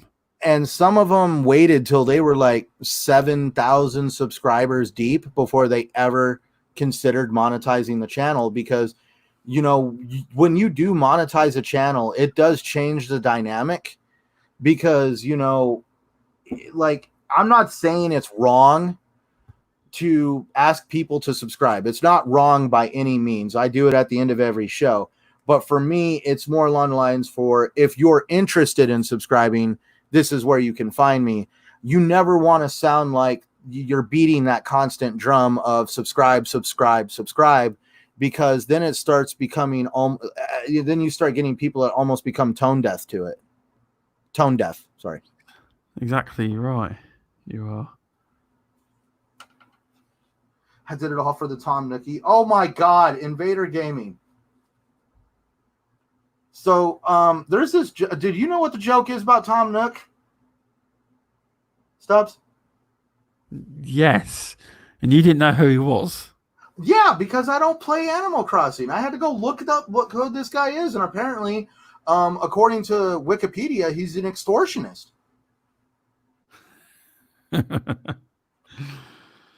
Yeah, well, he makes Nintendo very rich. He does. What makes 0 sense? What was Indy saying? It's because of what I said about if I ever got monetized, I wouldn't turn the AdSense on. I don't think I would. Oh. I don't have zero in.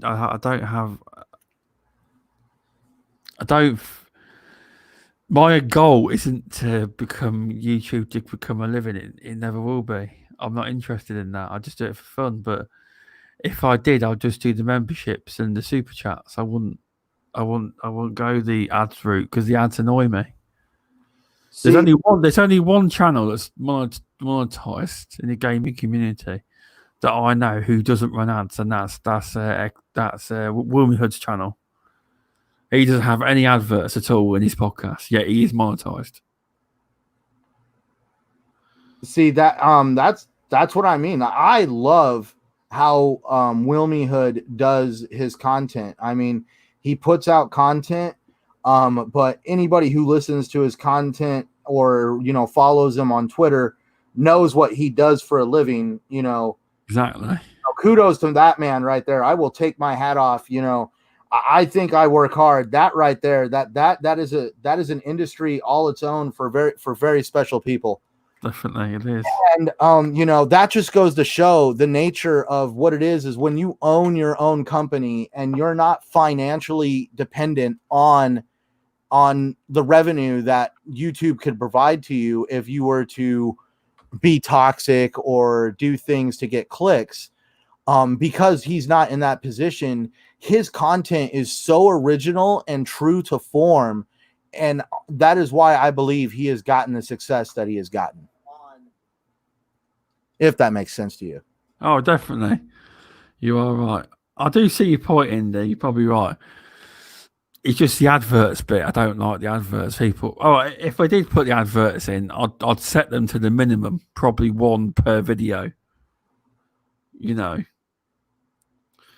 But it's just don't like the adverts bit. That's all. I don't mind watching them, but sometimes some podcasts really layer them in thick. And it gets to the point where you think, is it really worth watching this one? I'm not going to name names or anything, but some of them are really heavy with adverts. Thanks for stopping by, Mass Mayhem. And have you got any final comments to help budding YouTubers / content creators? Well, for starters, what is Mass Mayhem leaving? Oh, later. Is he leaving? At any rate, he's got to go. Yeah, he's got work. That's one thing I wanted to put out. Mass Mayhem and you, Stubz, have definitely. It's been awesome to be able to just reach out and chat with you guys, even though you're literally on the other side of the world, and there's like a 7 to 8 hour time difference. It has been absolutely amazing that I have been able to connect with you guys, be part of BG4G Hub, sit here, play games with you guys. It may sound crazy and dopey, but it's definitely been life-changing, because in my world, I kind of have to be able to deal with the public. And what I've been doing with content creation and meeting the amazing people in the gaming community and being able to connect with people on a level that I never thought was possible. It's actually kind of influenced me positively in life. It's influenced me in how I deal with people, especially when it comes to dealing with people in a difference of opinion. I love the podcast form. The podcast form, it's really I like to say amazing, but it can sometimes get very heated depending on what podcast. I've been on some fun ones, where how people can actually have these debates and differences of opinion, but at the end of the day, still part amicably and agree to disagree as friends. So one thing I could definitely say when it comes to aspiring content creators is you can create content all you want. You can create clickbait, you can do this, you can do that. In my experiences with YouTube and social media, it's about the community. And that may sound cheesy, but the people that you meet and get to know are honestly way more rewarding than any money that you could receive. Because I mean, just the cultural influences that you can get from meeting people all around the world is a reward in itself, because I mean, it really opens your eyes and definitely helps let you know that you're not the only person that goes through crap in life, and that you get to hear about what other people have gone through or what they're currently going through. And it's really, really amazing when you see people that don't really know each other on a physical, personal level, reaching out every single day, trying to help one another. So definitely when it comes to aspiring content creators, just being a positive member of the community is honestly the best, advice I can give you, because at the end of the day, I feel like I've made, I guess, leaps and bounds just because of how receptive the community has been. And I can do nothing but just share my appreciation for those who actually care to take the time to look at my tweets, look at my DMs, read my articles, or just even listen to the sound of my voice. It does make you feel humbled that at least one person would take the time to do that. Yeah, very good comments there, Centurion. It's very inspirational, to be honest. Very, very well thought words there. And that's where it goes to, that's the fun part about the community. Exactly. You don't have to create content to be part of the community. There is people that are in these chats every single day on all of these shows, and some of them don't have any content really whatsoever, and they are just as big of a personality as some of these guys with 60, 70,000 subscribers. It's true. What people have to remember is, even people with, like you say, 60, 70,000 subscribers, they're still normal people. Now, if you remain level-headed, you'll be all right. But there is people that get up into the top echelons of YouTube and they get like stuck up, and the money gets to the head. And eventually, because as you say, because it's your living, you follow the clicks, don't you? And for some people, the YouTube career can go downhill. It can, that's the thing, and you shouldn't be. I understand there's good money in YouTube, but when the money is good, you should definitely also be trying to figure out ways of like investing that money or doing other things to grow that money, because at any it's a very shark eat shark world in YouTube. Yeah, the thing, you can wake up out. Sorry. No, I was just go ahead and say, I was just saying, at any moment someone can come out that is, I hate to say it, but was able to, I don't want to say that they were better than you, but they were able to generate more clicks than you with more ease. And it definitely creates a lot of animosity. I have seen some people get very toxic when the new guy on the scene is able to get 2,000, 3,000, 5,000 clicks, and the guy that's been doing it for 5 years is lucky if he gets 1,000.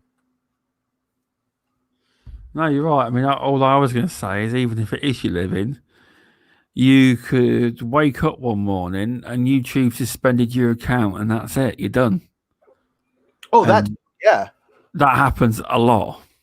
Or you can also get hacked. I mean, there is a lot of things that could actually go on and just completely end that for you. And that's where you definitely need to have that's why you shouldn't really do that, because that definitely could be something that would be life altering if you didn't plan right.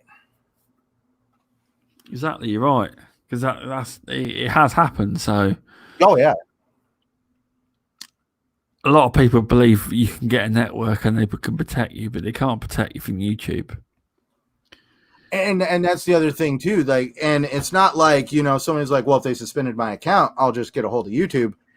From what you're getting a hold of YouTube is, harder than getting a hold of Donald Trump right now, because I guess he's all over Twitter. I don't know. I'm just saying that. Yeah, I know people have quite a lot of subs, and it isn't that easy at all. Yeah, I guess they you can't just pick the phone up. I guess they won't talk to you unless you've got some major pull when it comes to subscribers. You got to have millions and millions of subscribers to have that kind of pull. You have. Because even though people that have YouTube regard a small content creator as people that have under 1 million subscribers. So you could have 500,000 subscribers or whatever, and in the grand scheme of things, you're still small, even though we would regard that as being a fairly big sized channel. Dude, 500,000 subscribers you're pretty much making a career out of YouTube, because like to have that many subscribers, from what I gather from people that do that on that big of a scale, they're doing 3 to 7 videos a day, multiple times a week. Like they're living and breathing YouTube, and a lot of, it's like, yeah, they might be doing that from the comfort of their own home, but that's still work. Exactly. And some of this stuff, like I said, I've got hours in videos, and sometimes it definitely becomes a second job. Exactly. I mean, a lot of people that do it as a living, they have to do it daily to keep the views up, to keep the watch time going.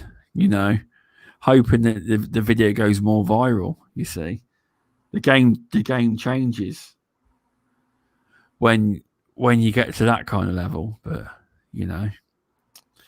you might get there one day, Centurion. You never know. Oh, definitely. I'm kind of looking forward to when all this stuff calms down with COVID-19 or sooner. Being able to, I remember when I first started, I was doing 2-3 videos a week. I want to get back to doing that. But with me working like one day off a week, when I had 2 days off a week, it was kind of build the video the first day off, and on the second day off, do all the recording and editing and have it hit the internet the next day. And now that with 1 day off, I'm kind of having to kind of space it out over like a couple days where I kind of work on it for about 2-3 hours a day. Exactly. A lot of work goes into videos. It's what I will do a video. It's what's put me off about videos. You see, I do enjoy doing them, but when you're not done one in a long time, But I have hit quite a few views on a video though. It wasn't on my channel. It was on BG4G's channel. It was my review of Fractured Minds, and I didn't want to ruin it for people, and I got people moan because it didn't really say a lot about the video, but it hit over 1,500 views. In the end. Right on. Well, you got me beat then. It's only because it went in Game Pass and the algorithm picked it up for some reason. When it went into Game Pass, the people were searching for it, and my video came up. I weren't on my channel; it was on BG4G's channel, but the algorithm picked it up, and I've got the search term, and if you search a specific term, it's the top video. But it's look at the draw really. But I've got to get back into reviewing. I'm going to review a game that the indie gamer recommended called Observation. Okay, I'm familiar with it. Game Pass. See, I just did Maneater. That looks very good. A very good review that was, mate. Very good. I appreciate that. More people need to check that game out in general. That game has been very under the radar. I'm kind of hoping that eventually it goes into Game Pass. But one thing that blew my mind is for the first time ever, I actually had a video go over 1,000 views. And it's actually almost 1,300 views now. But it was after Microsoft came out and revealed a few of the games. They showed the Medium and they showed Scorn. Well, the funny part is I knew how much content had been put out on Scorn. So I decided to do my video on the Medium first and then my video on Scorn the following week. Apparently, the whole world wants to play Scorn because that video has been watched like literally 3 times as many times as it has been for the Medium. And that's where, it's fun doing videos based on one game because it almost lets you kind of start seeing the interest in those games. And it completely blew my mind on just how much interest there really is for that game. So, Microsoft is definitely going in a right direction when it comes to creating games that people want to play. And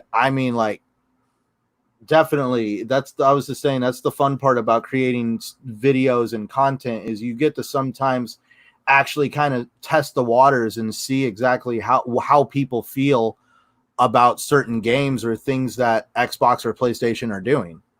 Yeah, definitely. It does look a very interesting game after seeing your video. I'll score. Hopefully, Those games are going to be really interesting. yeah, they look very good. They do.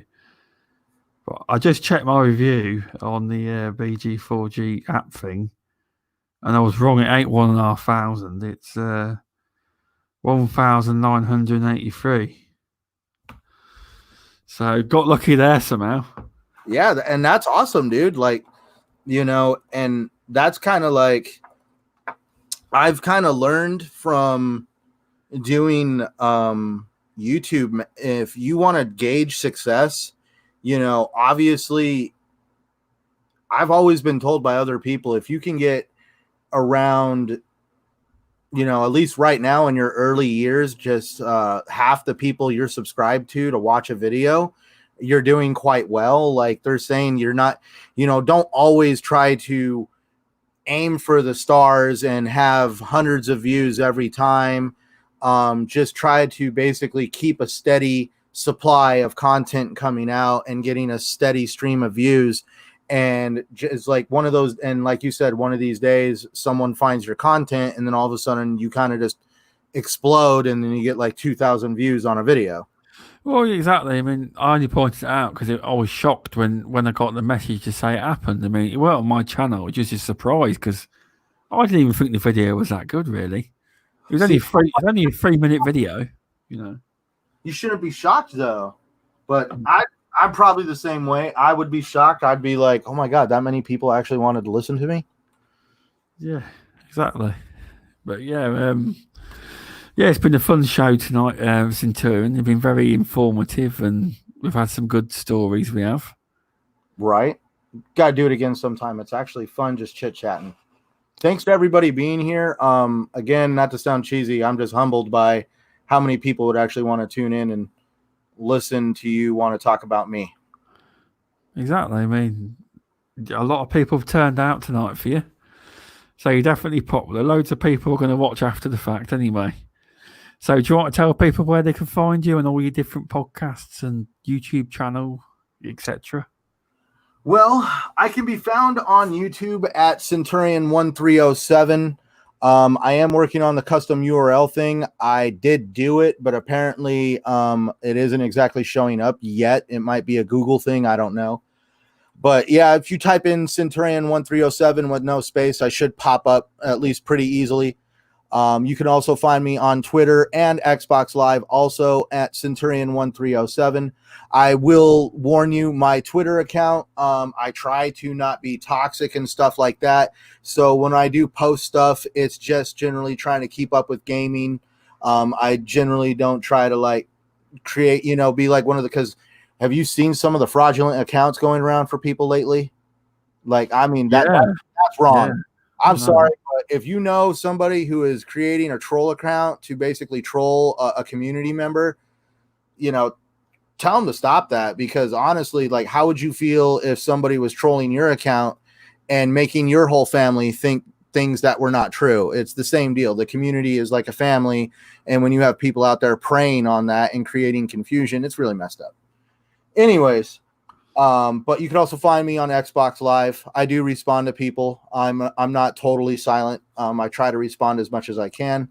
But also, you can find me on the Shop Podcast. I'm there every Saturday, 6 p.m. Arizona time. That would be 9 p.m. Eastern. There we get PTK Blam, amazing host, dealer, actually introduced me to him. We hit it off. He invited me to be part of the show. And that's where I met Stagger, and I also met Fuzzy Belvedere, both amazing guys. Stagger, also another BG4G Hub member. And you guys also brought PTK Blam into the BG4G fold and put him on your guys' podcasting page. Am I correct, Stubz? Yes, I think Tom Wild's involved with that section of the site. But yeah, he is. Yeah, a very good addition to the to the BG4G family. And always, the Shop Podcast is moderated by the amazing Shansu right here in chat. Thank you for being here, buddy. And also, I can be found Sunday nights at 9 p.m. Eastern on the TXR Podcast, which stands for the Xbox Roundtable. Little bit of tidbit information, not to sound droning on, but the Xbox Roundtable, I felt very privileged to be invited to be part of. It was originally started, from what I hear, by Southbound and other members of the community. Some of them are still there, like Tim Dog. I've also been introduced to Megatron, Invader, the Downer, Jeremy, awesome guy, and Shockley. It's been awesome to be part of these two amazing podcasts. But also, you know, I have been part of other podcasts in the past. You have heard me around. Every time I do get on other podcasts, I do try to shout it out on my Twitter channel. So that's why it's always good to at least subscribe to me on Twitter if you're interested in hearing from me, because that's where I put a lot of the information on where I'm going to appear. Yeah, thank you for that. Everyone, make sure you check out Centurion on all the shows he's on, as he has a very good voice and opinion on gaming. You seem to be very clued in on a lot of the recent news on the podcasts. And please check out his content and drop him a subscribe. So thanks for coming out, everyone. I know I don't normally do podcasts on a Sunday night, but I'm very pleased people have come out to support the show. I'd like to thank you very much. And if you're not subscribed, please drop a subscription and drop a like. Right, thanks everyone. I'll be dropping the information at some point this week for the guest on next Saturday. So thank you everyone, and goodbye.